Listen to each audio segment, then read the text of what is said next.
Petroleum ఎగుమతి చేసే దేశాల సంస్థలు ఒపెక్ ప్లస్ నుంచి వైదొలుగుతున్నట్లు యునైటెడ్ అరబ్ ఎమిరేట్స్ యుఏఈ ప్రకటించిన విషయం తెలిసిందే. దాదాపు 60 సంవత్సరాల తర్వాత యునైటెడ్ అరబ్ ఎమిరేట్స్ ఈ కీలక నిర్ణయం తీసుకుంది.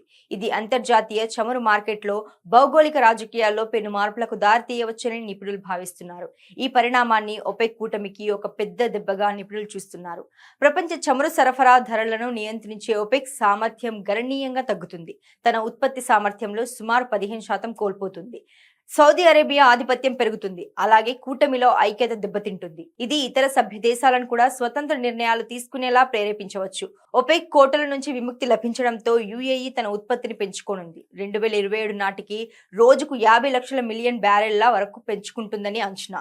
దీనివల్ల మార్కెట్లో సరఫరా పెరిగి చమురు ధరలు తగ్గే అవకాశం ఉంది. ముడి చమురు అవసరాల కోసం దిగుమతులపై ఆధారపడే భారత్ వంటి దేశాలకు ఇది పెద్ద ఊరట.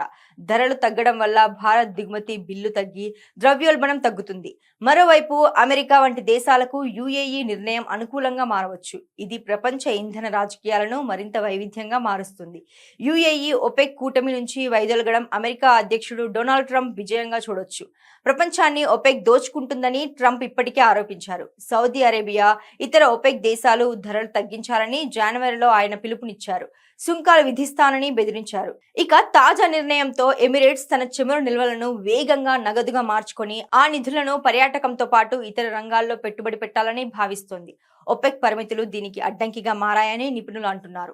ప్రాంతీయ నాయకత్వం, చమురు ఉత్పత్తి కోటల విషయంలో సౌదీ అరేబియాతో పెరిగిన విభేదాలే యుఏఈ బయటకు రావడానికి ప్రధాన కారణమని విశ్లేషకులు చెబుతున్నారు. ఇరాన్ యుద్ధం కారణంగా ప్రస్తుతం చమురు రవాణాకు ఆటంకాలు ఉన్నప్పటికీ పరిస్థితులు చక్కబడిన తర్వాత యుఏఈ స్వతంత్రంగా ఉత్పత్తిని పెంచి మార్కెట్ వాటాను పెంచుకుంటుందని అంచనా వేస్తున్నారు. నిపుణుల అభిప్రాయం ప్రకారం ఇది కేవలం ఆర్థిక నిర్ణయం మాత్రమే కాదు, గల్ఫ్ దేశాల మధ్య మారుతున్న రాజకీయ సమీకరణలకు సంకేతం. యుఏఈ వైదొలగటం ఒపెక్ అంతానికి ఆరంభమని కొందరు చమురు రంగ నిపుణులు అభిప్రాయపడుతున్నారు.